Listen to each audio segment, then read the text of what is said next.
अहिले यो बालेन शाहको जुन सङ्कट आइपरेको छ नि, हो यो विषयमा तपाईँको धारणा के छ? अब जबरजस्ती हुलिदिनु भयो। अब जबरजस्ती हुलेर कसरी चल्छ त भोलि? जबरजस्ती चल्छ त? चल्दैन होइन, मिलेर मात्रै चल्छ क्या सिस्टम चाहिँ।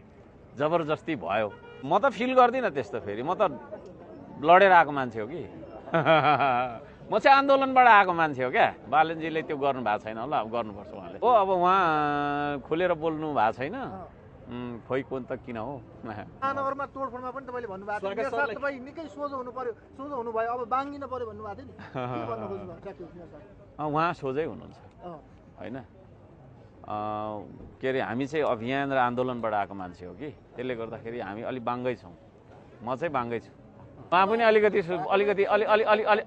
बाङ्गो हुनुपर्छ यो विषयमा चाहिँ।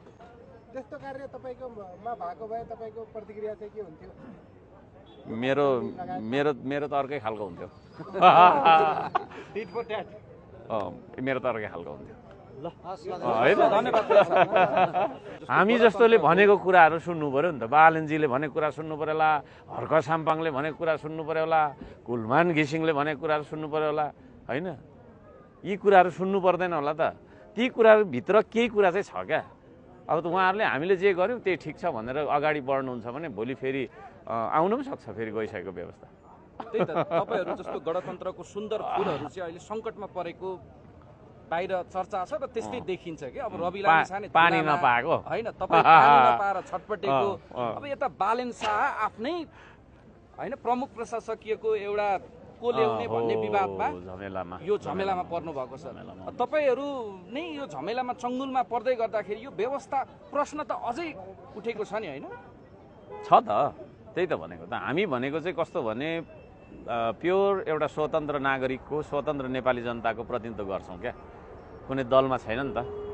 त्यसले गर्दा मलाई के भन्छ मेरो नेताले मैले आज यो बोल्दा मेरो कार्यकर्ता भोलि रिसाउँछ कि भन्ने छैन। जे हामी देख्छौँ, जे हाम्रो अनुभूति छ, त्यो अनुभवको हिसाबले हामी बोल्छौँ है।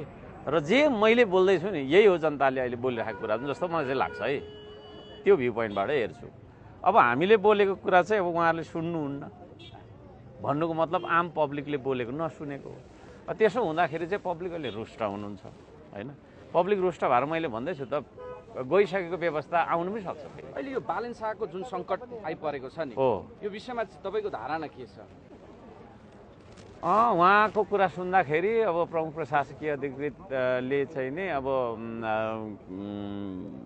अलिक प्रक्रियामा केही कुरा तलमाथि गरेको कारणले निलम्बन गरेर छानबिन गरिराखेको भन्ने स्थिति छ। अनि त्यस्तो खालको अवस्थाको